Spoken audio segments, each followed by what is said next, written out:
En el vasto océano de la historia, hay figuras que parecen brillar con una luz que no se apaga, incluso cuando los siglos intentan sepultarlas bajo capas de olvido. Entre esas figuras, hay una que se alza como un faro de leyenda, un nombre que resuena en canciones antiguas, en pergaminos medievales, en susurros de taberna y en relatos al calor del fuego: el rey Arturo. Pero, ¿quién fue realmente este monarca? ¿Un rey de carne y hueso que defendió su tierra contra invasores? ¿O un mito cuidadosamente tejido para inspirar a generaciones y ocultar verdades más profundas? Aquí, en Archivo Perdido, vamos a sumergirnos en uno de los relatos más fascinantes que ha producido la cultura occidental. Y como siempre, no nos conformaremos con la superficie. Exploraremos los rincones oscuros de la historia, los símbolos escondidos, las posibles conspiraciones y las teorías que la historia oficial prefiere ignorar. Se dice que Arturo fue un rey justo, un guerrero imbatible, el portador de Excalibur, la espada legendaria que ningún hombre común podía empuñar, que gobernó desde la mítica Camelot, rodeado por sus caballeros de la mesa redonda, hombres leales que juraron defender la paz, la justicia y un misterioso ideal conocido como la búsqueda del Grial, y que su vida estuvo marcada por un destino profetizado, una tragedia inevitable y un final envuelto en misterio. Una batalla final en la que fue herido de muerte, para luego desaparecer en las brumas de Avalon, prometiendo regresar cuando su pueblo más lo necesite. Hasta aquí, la historia que todos hemos escuchado alguna vez. Pero lo que no todos saben es que el mito artúrico podría esconder una verdad mucho más compleja. Hay quienes afirman que Arturo no fue un único hombre, sino la fusión de varios líderes históricos cuyas hazañas se unieron en un solo relato. Otros aseguran que Camelot existió realmente, pero no donde la historia oficial lo sitúa. E incluso hay teorías que vinculan al rey Arturo con linajes secretos, cultos esotéricos y antiguas órdenes caballerescas que aún hoy operan en la sombra. La leyenda del rey Arturo no nació en un solo momento. Es un mosaico que se fue formando a lo largo de los siglos, alimentado por bardos celtas, monjes medievales, trovadores y cronistas que mezclaron hechos, mitos y símbolos. Lo que comenzó como la historia de un caudillo britano que luchó contra las invasiones sajonas, terminó transformándose en una epopeya mágica, llena de profecías, criaturas sobrenaturales y objetos sagrados. Y es precisamente esa mezcla de historia y mito lo que hace que 1500 años después, aún sigamos preguntándonos, ¿qué hay de verdad en todo esto? En Archivo Perdido vamos a desentrañar el misterio, paso a paso. Analizaremos los orígenes celtas de Arturo y cómo pudieron inspirar la figura que conocemos hoy. Recorreremos las historias de sus caballeros, cada uno con sus virtudes, defectos y secretos. Nos adentraremos en la magia que rodea su reinado, desde el mago Merlín, su consejero y protector, hasta la Dama del Lago, guardiana de Excalibur. Y por supuesto, exploraremos la búsqueda del Santo Grial, un enigma que trasciende la religión y toca las raíces de antiguas tradiciones ocultas. Pero este viaje no será solo un paseo por la fantasía medieval. También confrontaremos las hipótesis más audaces. ¿Fue Arturo parte de una hermandad iniciática que preservaba un conocimiento prohibido? ¿Estuvo Camelot vinculada a enclaves energéticos o alineaciones astronómicas como Stonehenge? ¿Podría Avalon no ser un lugar físico, sino un estado de conciencia o una dimensión paralela? Estas preguntas nos llevarán a territorios donde la historia y la leyenda se entrelazan de forma inseparable. Y como siempre en Archivo Perdido, no vamos a dictarte una verdad absoluta. Vamos a mostrarte todas las piezas, para que seas tú quien arme el rompecabezas. La figura del rey Arturo también es un espejo de la condición humana. Es el líder que lucha contra fuerzas externas, pero también contra sus propias debilidades. Es el símbolo del rey ideal que todo pueblo anhela, pero también el recordatorio de que incluso los más grandes pueden caer. Su historia es la de la gloria y la traición, el amor y la pérdida, el deber y el sacrificio. Y aquí hay algo que pocas veces se menciona. El mito artúrico está impregnado de un profundo simbolismo alquímico. Excalibur no sería solo una espada, sino el emblema del poder legítimo. Camelot, un microcosmos de un reino perfecto. El Grial, la metáfora del conocimiento absoluto. Incluso su muerte en Avalon podría interpretarse como el ciclo eterno de muerte y renacimiento. Un mensaje velado de que la esperanza nunca desaparece por completo. En los próximos capítulos vamos a descifrar cada uno de estos elementos. Y lo haremos con la misma pasión que durante siglos ha hecho que poetas, historiadores, cineastas y soñadores vuelvan una y otra vez a esta historia. Porque en el fondo todos buscamos nuestro propio Camelot. Todos perseguimos nuestra propia Excalibur. Todos anhelamos encontrar un grial que dé sentido a nuestras vidas. Así que prepárate. Afila tu mente como si fuera una espada. Abre tu espíritu como si estuvieras a punto de emprender una cruzada. Y acompáñanos en este viaje a través de nieblas antiguas, reinos olvidados y secretos que han resistido al paso del tiempo. Aquí, en Archivo Perdido, levantaremos el velo de la historia y entraremos en el corazón del misterio. Porque el rey Arturo no es solo un personaje de leyenda. Es una puerta a un mundo donde mito y realidad caminan juntos, y donde la verdad, como Excalibur, espera ser desenvainada. Si te apasionan los misterios, la historia y las profecías, este es tu canal.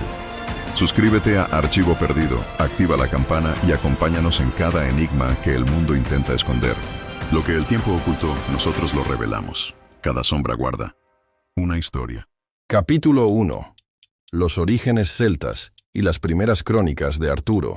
La historia del rey Arturo no nació en un palacio, ni en un códice iluminado por monjes medievales. Sus raíces se hunden mucho más atrás, en un tiempo donde la historia escrita apenas comenzaba, y la tradición oral era la que moldeaba el mundo. Para comprender a Arturo, debemos retroceder al corazón de la Britania posromana, un periodo convulso, lleno de guerra, magia y cambios profundos. Cuando el Imperio Romano retiró sus legiones de Britania a comienzos del siglo V, la isla quedó huérfana de su gran poder protector. Las ciudades romanas se desmoronaron, las carreteras se cubrieron de maleza y la unidad política se rompió en decenas de pequeños reinos. Las antiguas tribus celtas, que nunca habían desaparecido del todo, recuperaron protagonismo, pero su mundo estaba asediado. Desde el este, los sajones avanzaban con sus espadas y escudos. Desde el norte, los pictos descendían con ferocidad, y desde el oeste, piratas irlandeses asaltaban las costas. Es en este caos donde aparece la sombra de un líder. No se llamaba todavía Rey Arturo, al menos no como lo conocemos hoy, pero los relatos más antiguos hablan de un caudillo britano, un Dus Bellorum, comandante de guerra, que unió a las tribus y plantó cara a las invasiones. No gobernaba un imperio, sino que lideraba alianzas temporales, algo parecido a lo que haría siglos después Guillermo Wallace en Escocia. Las primeras menciones escritas de Arturo no provienen de novelas de caballería, sino de textos crudos, casi crónicas militares. El monje galés Gildas, en su obra De Excidio et Conquestu Britanniae, sobre la ruina y conquista de Britania, escrita hacia el año 540, no menciona a Arturo directamente, pero describe una gran batalla en el monte Badón, donde los britanos, liderados por un misterioso comandante, infligieron una derrota aplastante a los sajones. Décadas después, otro monje, Nennius, en su Historia Britonum, pone nombre al líder, Arturus. Aquí, Arturo aparece no como un rey coronado en Camelot, sino como un general implacable que ganó 12 batallas legendarias contra los invasores. Algunas de esas batallas están ubicadas en lugares reales, otras en sitios que parecen existir solo en la memoria colectiva. Esta mezcla de hechos y símbolos es la primera pista de que la figura de Arturo siempre estuvo en la frontera entre la historia y el mito. En la tradición celta, los héroes no eran solo guerreros, eran figuras con un aura casi mágica, bendecidos por los dioses o por el destino. Y Arturo, según estos primeros relatos, no era una excepción. Se decía que su fuerza era sobrehumana, que podía resistir heridas mortales y que tenía una conexión especial con la tierra misma. Esto último es clave, porque en la cosmovisión celta, el rey no era solo un gobernante político. Era el vínculo sagrado entre su pueblo y la naturaleza, entre el mundo humano y el divino. Muchos historiadores creen que la base histórica de Arturo podría estar inspirada en varios líderes reales. Algunos apuntan a Ambrosius Aurelianus, un noble romano-britano que lideró la resistencia contra los sajones. Otros a un caudillo llamado Riotamus, que incluso viajó a la Galia para luchar contra los visigodos. Y hay quienes sostienen que Arturo fue un título, no un nombre propio, usado para designar a un líder guerrero. Lo interesante es que, más allá de la exactitud histórica, el personaje fue creciendo como un símbolo de unidad. En una Britania desgarrada por guerras internas y amenazas externas, la figura de un líder invencible que defendía su tierra se convirtió en un mito necesario. Los bardos y druidas, guardianes de la memoria celta, empezaron a adornar sus hazañas.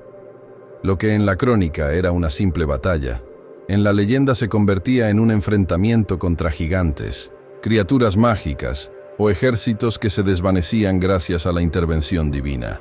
Y aquí entra un elemento fundamental, la magia. En las versiones más antiguas, Arturo ya está acompañado por un consejero o profeta, Merlín. Su figura, sin embargo, también tiene raíces profundas. El Merlín original podría estar inspirado en Myrddin Wyllt, un bardo y vidente galés que, según la tradición, enloqueció después de una batalla y vivió como un ermitaño en el bosque, dotado de visiones proféticas.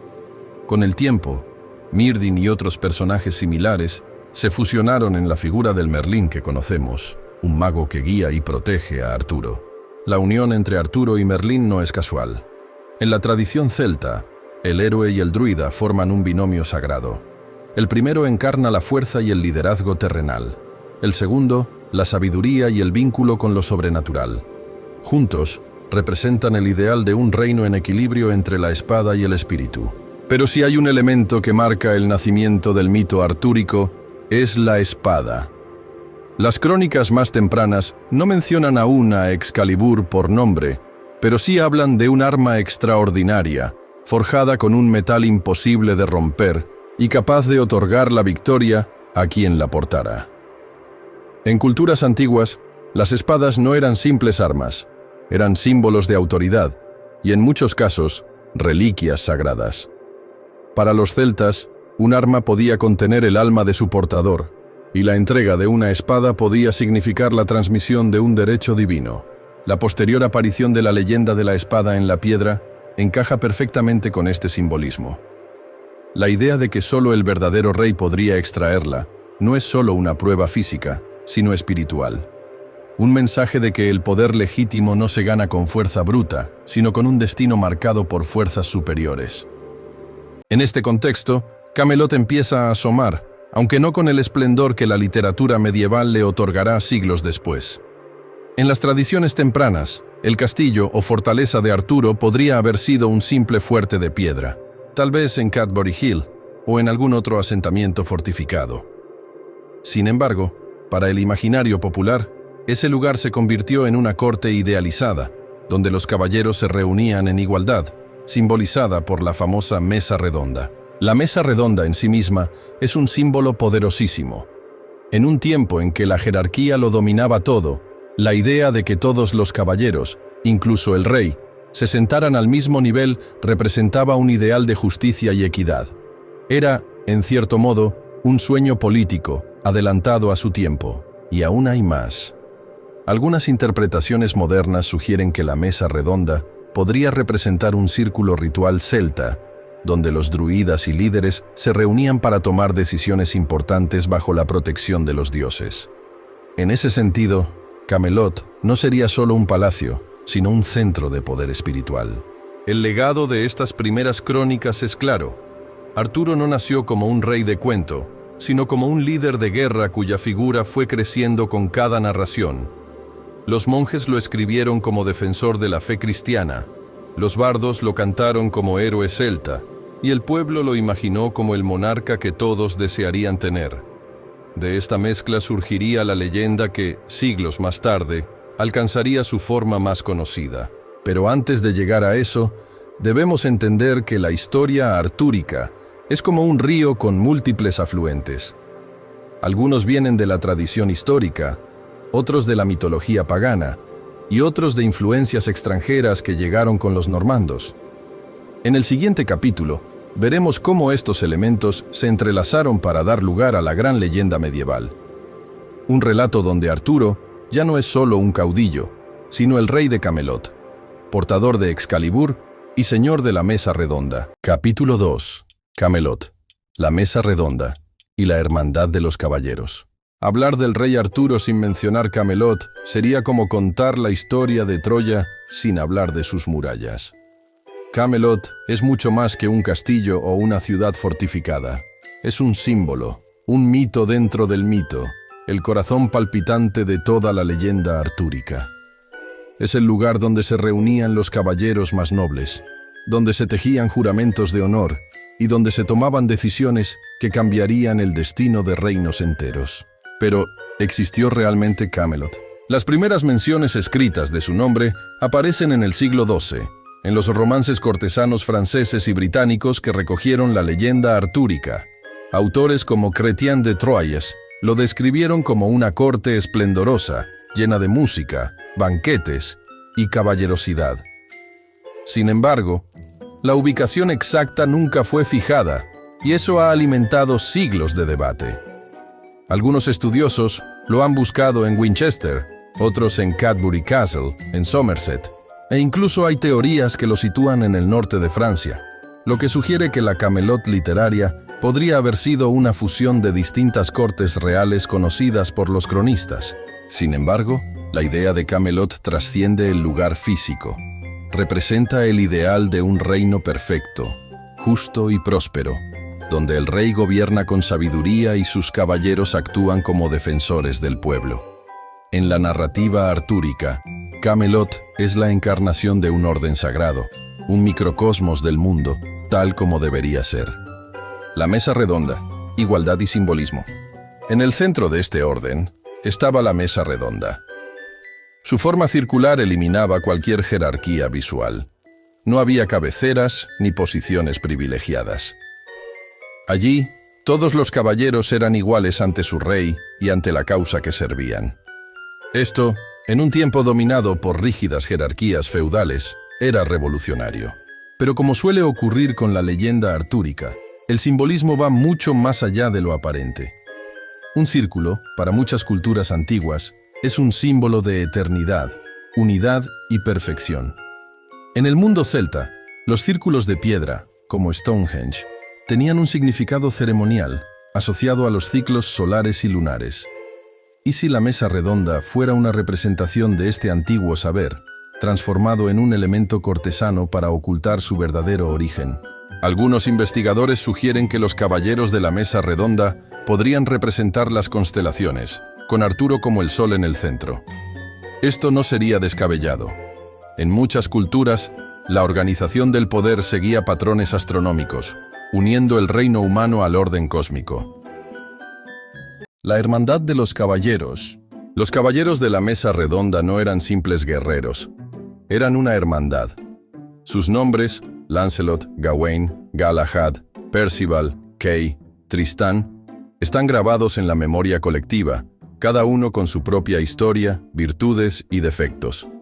En la literatura medieval, se presentan como modelos de caballerosidad, pero al mismo tiempo, muchos esconden secretos, pasiones prohibidas y destinos trágicos. Tomemos a Lancelot. Es el más hábil de todos, el perfecto caballero, pero también el amante de la reina Ginebra, esposa de Arturo. Esta relación ilícita, aunque profundamente humana, es el principio del fin de Camelot.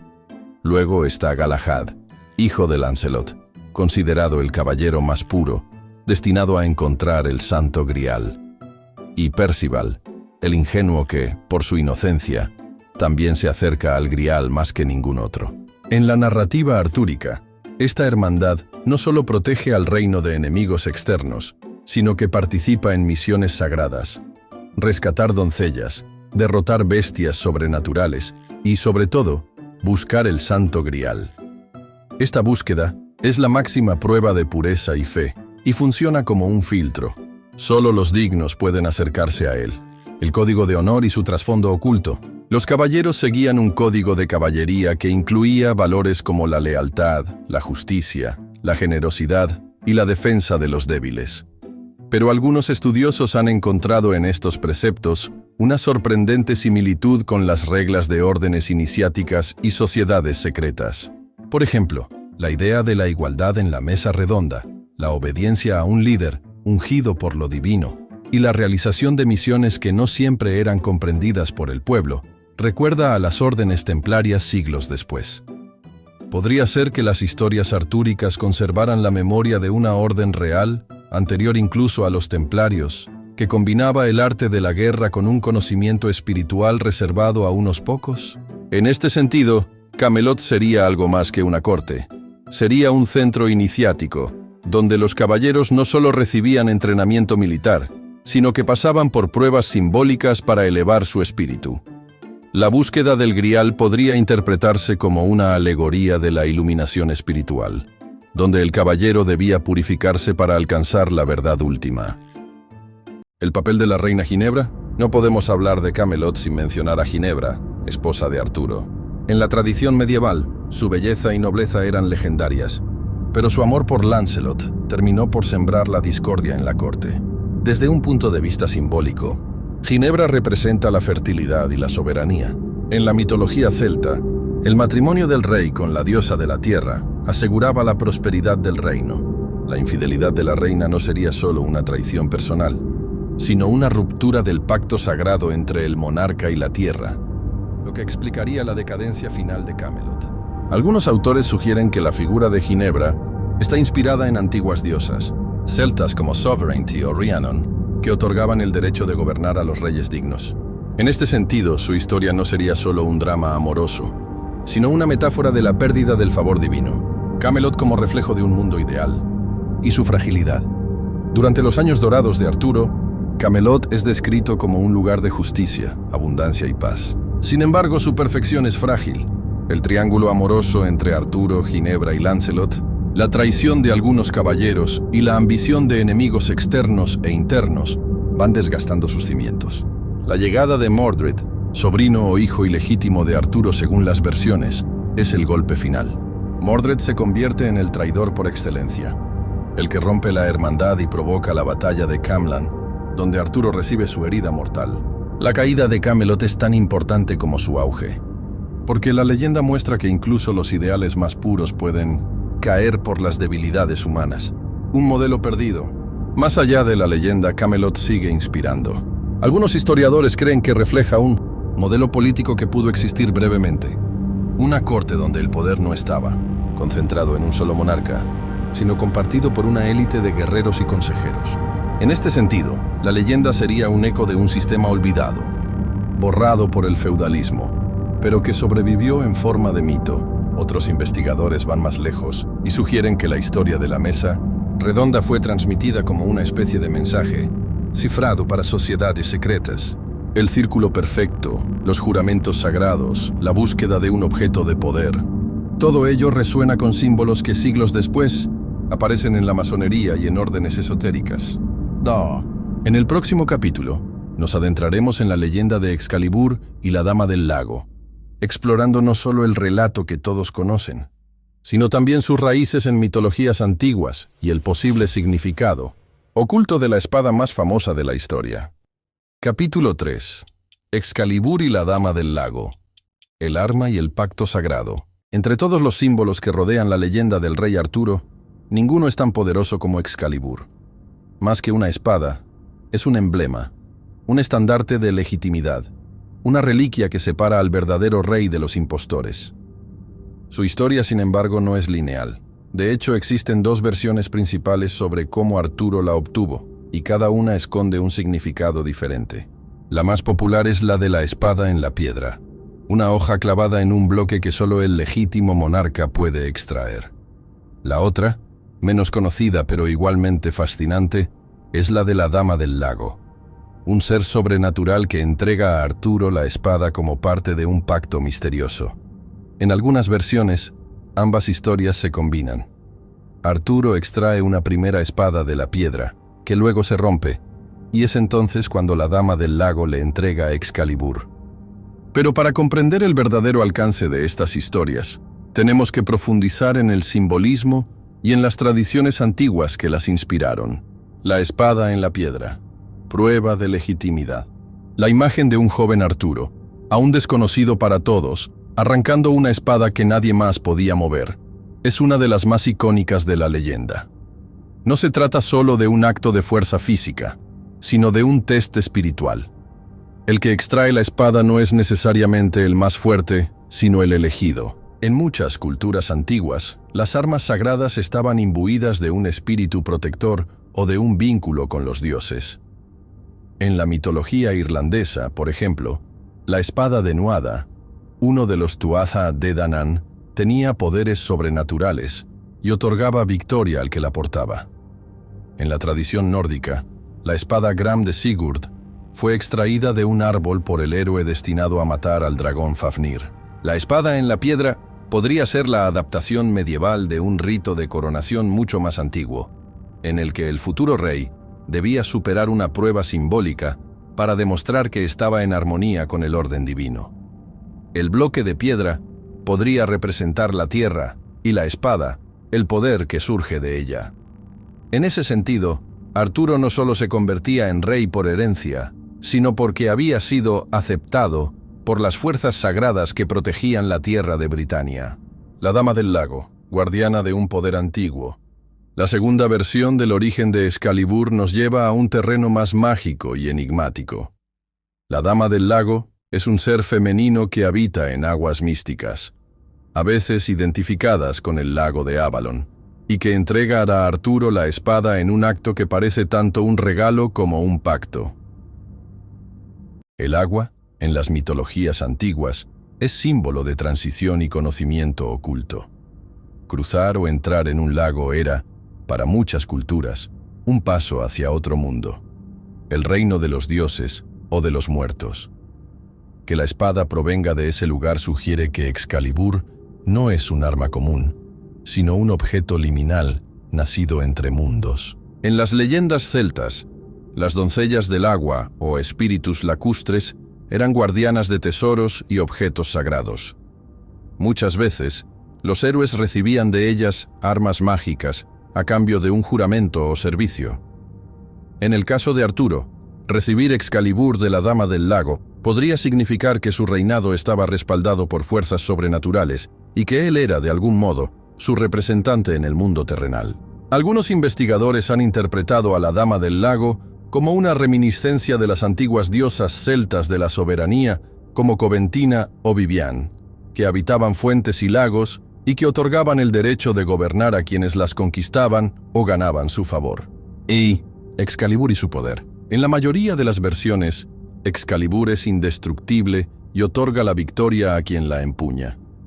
Sin embargo, su verdadero poder no está en la hoja, sino en su símbolo. Representa el derecho legítimo al trono, el vínculo sagrado entre el rey y la tierra, y la unión entre lo humano y lo divino. En algunas historias, Excalibur tiene una vaina mágica que protege a Arturo de las heridas. Esto es muy revelador. Mientras la espada representa el poder de atacar, la vaina representa el poder de proteger y preservar la vida. Perder la vaina, como le ocurre a Arturo en ciertas versiones, es perder también la inmunidad y quedar expuesto al destino. Y la espada y el simbolismo solar, desde una perspectiva esotérica, la espada ha sido asociada durante siglos al sol, la luz y la justicia. El acto de extraerla de la piedra o recibirla de las aguas podría simbolizar el amanecer, la luz, la espada, emergiendo de la oscuridad, la piedra o el agua. Arturo entonces sería el portador de esa luz, el que disipa la oscuridad de la tiranía y el caos. En este sentido, la historia de Excalibur podría ser también una alegoría del conocimiento perdido. La espada sería una verdad ancestral, oculta y custodiada por guardianes, como la Dama del Lago, que solo la entregan a aquellos que son dignos. El retorno de Excalibur, uno de los episodios más simbólicos de la leyenda, es el final de Excalibur. Tras la batalla de Camlann, cuando Arturo está mortalmente herido, ordena a uno de sus caballeros, en la mayoría de versiones, Bedivere, que devuelva la espada al lago. El caballero duda, incapaz de desprenderse de un arma tan valiosa, pero finalmente la arroja, y una mano femenina surge de las aguas para atraparla y desaparecer. Este gesto es crucial. La espada no queda en manos de cualquiera, regresa a su guardiana, cerrando el ciclo. Esto refuerza la idea de que Excalibur no pertenece al rey como propiedad personal, sino como un préstamo sagrado que debe devolverse cuando su misión ha terminado. En clave simbólica, esto sugiere que el poder y la legitimidad no son eternos, son dados y retirados por fuerzas superiores. Arturo, al devolver la espada, reconoce este orden y acepta su destino. ¿Excalibur como reliquia real? Algunos historiadores han propuesto que la leyenda de Excalibur podría estar inspirada en armas reales, reliquias de guerra de líderes célticos o romano-britanos. En la Edad Media, era común que se atribuyeran propiedades mágicas a las espadas de grandes guerreros, especialmente si estaban forjadas con técnicas avanzadas para la época. Otros han especulado con que Excalibur podría haber sido una espada ceremonial, utilizada en ritos de coronación y bendición, y que su historia fue embellecida hasta convertirse en el mito que conocemos. La espada como mensaje oculto. En la visión más conspirativa, Excalibur sería un símbolo de un conocimiento prohibido que se transmitía de generación en generación en círculos cerrados. La Dama del Lago sería la figura que custodia ese saber, entregándolo solo a los que demuestran ser dignos. El retorno de la espada al lago sería la retirada de ese conocimiento cuando la humanidad no está preparada para usarlo. Bajo esta lectura, Arturo no solo sería un rey, sino el último eslabón visible de una cadena de guardianes de un secreto ancestral. En el próximo capítulo, nos adentraremos en Merlín, el mago, el consejero y el arquitecto del destino de Arturo, explorando no solo al personaje legendario, sino también sus posibles raíces históricas, su papel en antiguas tradiciones druidas y las teorías que lo vinculan con sociedades esotéricas. Capítulo 4. El Santo Grial, entre la fe y la conspiración. Cuando hablamos del rey Arturo, es imposible no llegar, tarde o temprano, al corazón de uno de los misterios más grandes de la Edad Media, el Santo Grial. A lo largo de los siglos, este objeto ha sido descrito de 1000 formas: un cáliz sagrado usado por Jesucristo en la Última Cena, un recipiente con poderes sobrenaturales, o incluso un símbolo oculto de un linaje prohibido que podría cambiar la historia de la humanidad. Pero en el contexto artúrico, el Grial se convierte en mucho más que un simple artefacto. Es la llave que abre las puertas del destino de Camelot, el motor de las gestas más heroicas y el catalizador de las conspiraciones más peligrosas. En los capítulos anteriores ya hemos recorrido los orígenes de Arturo, su ascenso al trono y la formación de la Mesa Redonda, pero ahora nos adentramos en el punto donde la leyenda se funde con el mito cristiano y la tradición esotérica. Y como siempre, desde Archivo Perdido, no vamos a conformarnos con la versión oficial. Vamos a ir más allá. La llegada del Grial a la leyenda artúrica. La historia del Grial no aparece en las primeras crónicas artúricas.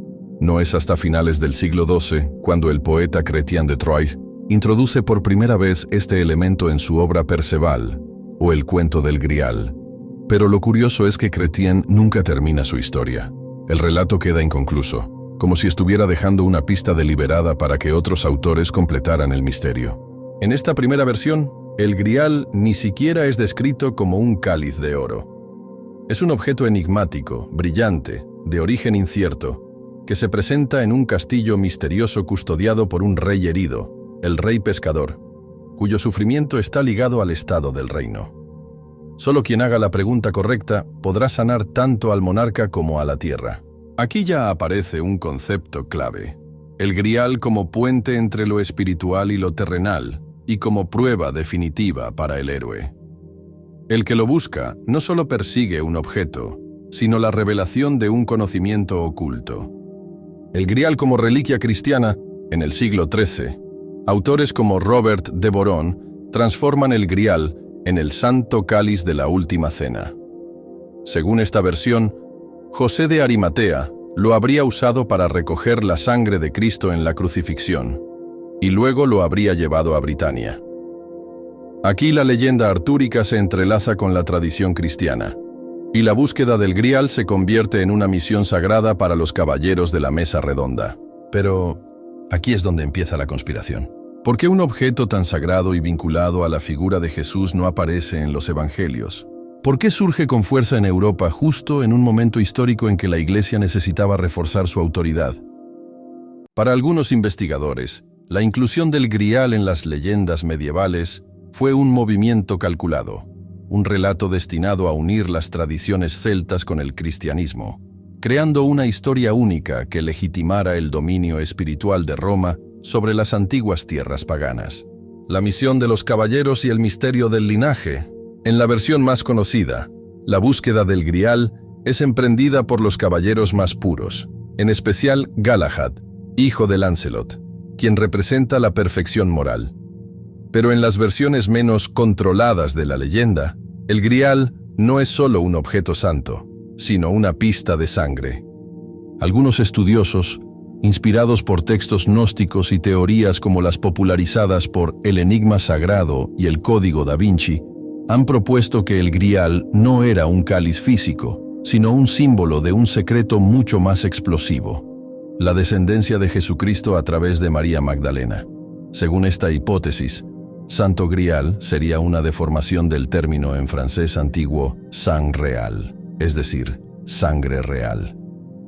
Si esto fuera cierto, entonces el Grial sería en realidad el linaje oculto de Cristo, protegido por sociedades secretas como los templarios, y la misión de Arturo y sus caballeros tendría un trasfondo mucho más político y herético: preservar la verdad de ese linaje frente a la Iglesia oficial. Paralelismos con tradiciones más antiguas, pero la historia del Grial podría ser incluso más antigua que el cristianismo. Algunos expertos han señalado que en la mitología celta ya existían relatos sobre calderos mágicos que otorgaban sabiduría, sanaban heridas y aseguraban la prosperidad de la tierra. Por ejemplo, el caldero de Dagda en la mitología irlandesa podía alimentar a cualquier número de personas y devolver la vida a los muertos. Estos objetos sagrados formaban parte de un conjunto de tesoros que garantizaban el equilibrio del mundo. Si unimos los puntos, el Grial podría ser la adaptación cristianizada de un símbolo pagano, transformado para encajar en la narrativa medieval. Esto explicaría por qué su poder no siempre se describe en términos puramente religiosos, sino también como una fuente de conocimiento y energía. El Grial y las sociedades secretas. Aquí en Archivo Perdido no podemos evitar entrar en el terreno de las órdenes secretas. Durante siglos, se ha especulado con que los caballeros templarios descubrieron el Grial, o su verdadero significado, durante las cruzadas, y que lo llevaron a Europa, ocultándolo en lugares estratégicos. Algunas leyendas afirman que se encuentra en Escocia, protegido por clanes que juraron defenderlo. Otras lo sitúan en castillos franceses como Montsegur, último bastión de los cátaros, cuya herejía estaba relacionada con la creencia en un conocimiento secreto sobre Cristo. Sea cual sea la verdad, el patrón es claro. El Grial siempre está vinculado a guardianes, a pruebas, y a un saber que no todos pueden alcanzar. El fracaso y el destino de Camelot. La búsqueda del Grial es paradójicamente la gloria y la perdición de la mesa redonda. Mientras algunos caballeros se pierden en el camino, otros mueren intentando alcanzarlo. Solo Galahad logra la visión final del Grial, y tras alcanzarla, su vida terrenal pierde sentido. Cuando regresa a Camelot, Arturo ya está debilitado. La unidad del reino se ha roto, las intrigas han crecido, y la traición de Lancelot y Ginebra se avecina como una sombra inevitable. La búsqueda del Grial, más que salvar Camelot, lo habría condenado, pues separó a los caballeros en lugar de unirlos. Conclusión y legado. El Grial sigue siendo uno de los misterios más poderosos de la leyenda artúrica porque funciona en múltiples niveles, como objeto sagrado, como símbolo de pureza, como pista de un secreto prohibido y como prueba suprema para el héroe. Su historia, fragmentada y contradictoria, nos invita a pensar que detrás del mito hay una verdad incómoda, una que no todos están dispuestos a aceptar. Tal vez, y solo tal vez, el verdadero Grial no sea un objeto, sino el conocimiento mismo, y la advertencia de que no cualquiera está preparado para sostenerlo. Capítulo 5. La traición en Camelot. Mordred, la ruptura del reino y la caída de Arturo. El principio del fin. Tras la gloria de Camelot y las grandes gestas de Arturo y sus caballeros, la historia da un giro oscuro. Lo que parecía un reino invencible comienza a fracturarse desde dentro. La traición, las intrigas familiares y las ambiciones personales ponen en peligro todo el legado que se había construido. En este capítulo nos sumergiremos en la figura más controvertida y temida, Mordred, el heredero oscuro que llevó a la destrucción de Camelot y al destino fatal de Arturo. Mordred, sangre de rey y sombra del destino. Mordred, en la mayoría de las versiones, es presentado como el hijo ilegítimo de Arturo, fruto de una relación prohibida con Morgana Le Fay, o en algunas fuentes, con su propia hermana Morgause. La historia de su concepción es un oscuro presagio. Se dice que Arturo, sin saberlo, engendra a Mordred en circunstancias secretas y trágicas, un acto que representa la ruptura del orden y la ley sagrada que debía gobernar su reinado.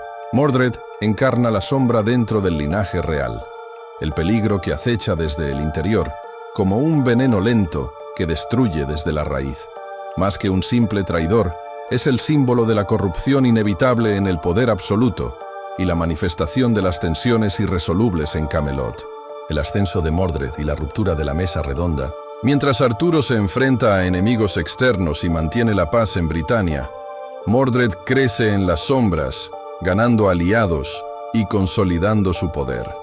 Algunas versiones lo describen como un caballero ambicioso y hábil, que usa la astucia y la fuerza para erosionar la autoridad del rey. La traición de Mordred se manifiesta cuando aprovecha la ausencia de Arturo para tomar Camelot por la fuerza, usurpando el trono y casándose con la reina Ginebra, en un golpe devastador para la estabilidad del reino y la lealtad de los caballeros. Esta ruptura provoca una fractura profunda en la mesa redonda. Los caballeros, divididos entre leales a Arturo y partidarios de Mordred, se preparan para la guerra civil que pondrá fin a una era. La batalla de Camlan, el fin del rey y el reino. La batalla de Camlan es la culminación de esta tragedia. Descrita en fuentes medievales con un halo casi apocalíptico, esta guerra fratricida enfrenta a Arturo contra Mordred en un combate final donde ambos resultan gravemente heridos. Arturo, pese a su destreza, es mortalmente herido y sabe que el destino de Camelot está sellado. En su agonía, ordena a su fiel caballero Bedivere devolver la legendaria espada Excalibur a la Dama del Lago, cerrando así el ciclo de poder y magia que había marcado su reinado. La batalla no solo representa el fin físico del rey, sino también la caída del ideal de justicia, honor y unidad que Camelot simbolizaba. Morgana Le Fay, la hechicera y conspiradora. La figura de Morgana Le Fay es fundamental en esta etapa de la leyenda. Media hermana de Arturo y poderosa hechicera, representa la conexión con las antiguas tradiciones paganas y la magia ancestral. Su relación con Arturo es ambigua, protectora y antagonista a la vez. Algunas versiones la presentan como la instigadora de la traición, utilizando sus poderes para manipular eventos y acelerar la caída del rey. Morgana encarna la resistencia del mundo oculto y místico frente al avance del cristianismo y la civilización medieval. Su papel es crucial para entender la complejidad y el simbolismo de la decadencia de Camelot, la profecía y el mito del rey que regresa. A pesar de la derrota y la muerte, el destino de Arturo no termina en Camlan. La leyenda cuenta que fue llevado a la isla mística de Avalon para sanar sus heridas y aguardar un momento futuro en el que regresará para salvar a su pueblo. Esta profecía del rey durmiente se convierte en un símbolo poderoso de esperanza y redención, un arquetipo presente en muchas culturas y épocas. La idea de que Arturo regresará en el momento de mayor necesidad ha mantenido vivo su mito a lo largo de los siglos y ha inspirado movimientos sociales, políticos y culturales. Interpretaciones históricas y simbólicas. Desde el punto de vista histórico, la existencia real de Arturo y Mordred es objeto de debate. Algunos expertos sugieren que la batalla de Camlan fue un enfrentamiento real entre líderes celtas y sajones, que con el tiempo se transformó en leyenda. Simbológicamente, Mordred representa la sombra interna que destruye desde dentro, y Camlan, la inevitable caída de un sistema que no puede sostenerse sin fracturas internas. Esta dualidad nos invita a reflexionar sobre las dinámicas del poder, la traición y la fragilidad de los ideales. Capítulo 6. El legado eterno de Arturo. De la historia al mito vivo. Más allá de la muerte. Aunque el rey Arturo desapareció de los campos de batalla de Camlan, su sombra nunca abandonó la historia. En este capítulo final, exploraremos cómo su leyenda ha trascendido el tiempo, evolucionando para convertirse en un símbolo universal que sigue inspirando a generaciones y esconde mensajes profundos sobre la humanidad, el poder y el misterio. La mesa redonda y el símbolo del ideal. La mesa redonda, más que un simple mueble, representa la igualdad, la justicia y la búsqueda de un ideal común.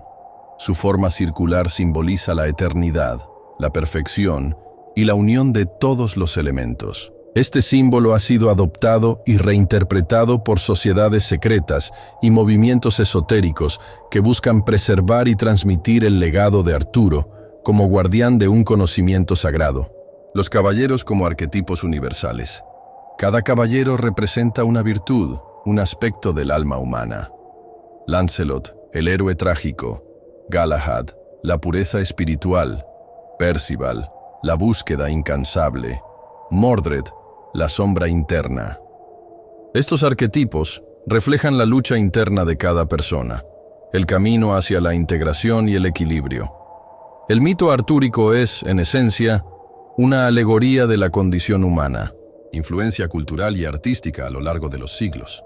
Desde los trovadores medievales hasta el cine contemporáneo, Arturo ha sido fuente inagotable de inspiración. Su figura ha sido utilizada para legitimar poderes políticos, motivar resistencias populares y transmitir valores de honor y justicia.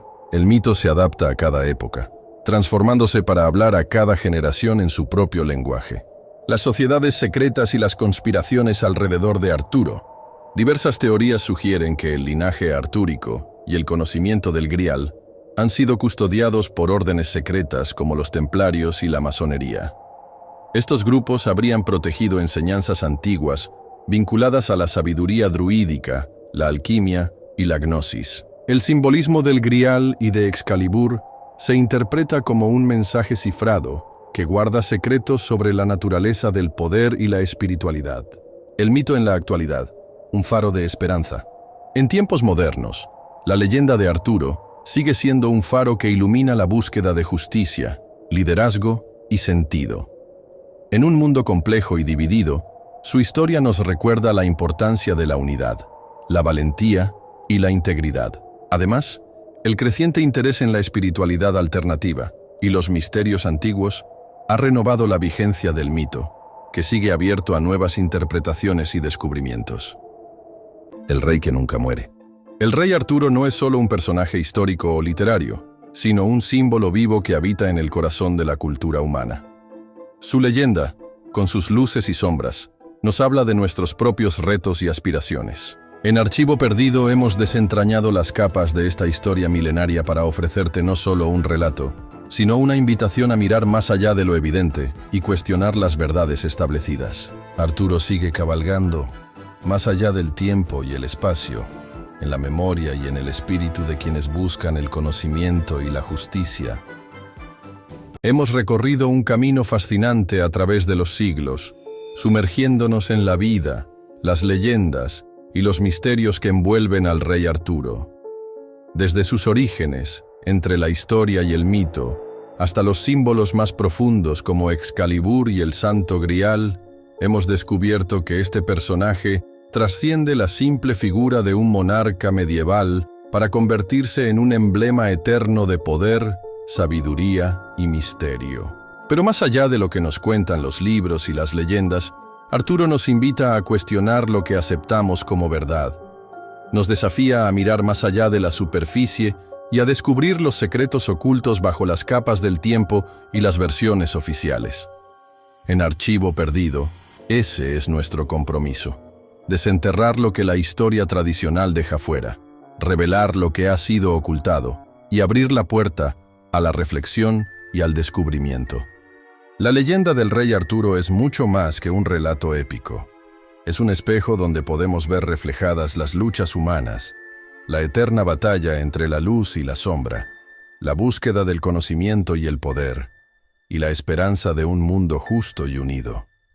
En esa búsqueda, cada uno de nosotros puede encontrar algo propio, un camino para entender no solo el pasado, sino también el presente y el futuro. Si algo nos ha enseñado este viaje por el mito artúrico, es que las grandes historias nunca mueren. Cambian, se adaptan, se reinventan y continúan inspirando a quienes están dispuestos a escuchar y a buscar. Arturo no es solo un rey del pasado, es un símbolo que vive en la cultura, en la espiritualidad y en la memoria colectiva. Gracias por formar parte de este episodio en Archivo Perdido. Si te ha gustado este viaje, no olvides suscribirte, activar las notificaciones y compartir este video con quienes, como tú, buscan la verdad detrás del mito. Tu apoyo es fundamental para que podamos seguir explorando juntos los secretos que el mundo ha querido esconder. Pronto traeremos más contenido lleno de misterio, historia y análisis profundo, porque en Archivo Perdido creemos que el conocimiento es la llave para entender quiénes somos y hacia dónde vamos. Nos vemos en el próximo episodio. Hasta entonces, mantén la mente abierta y la curiosidad viva, porque la historia, como la verdad, siempre está esperando a ser redescubierta. Los secretos del pasado a veces se ocultan en los lugares más insospechados. Si has llegado hasta aquí, es porque tú también formas parte de los que buscan respuestas. En Archivo Perdido no solo contamos historias, revelamos lo que otros prefieren callar, así que no lo olvides. Suscríbete, activa la campana y dale like, porque eso nos ayuda a seguir trayendo más misterios, más conspiraciones y más verdades incómodas. Comparte este video con quienes saben que el mundo no es lo que parece. Y recuerda, nada es casualidad, todo está conectado. Nos vemos muy pronto, aquí donde lo olvidado cobra vida, en Archivo Perdido.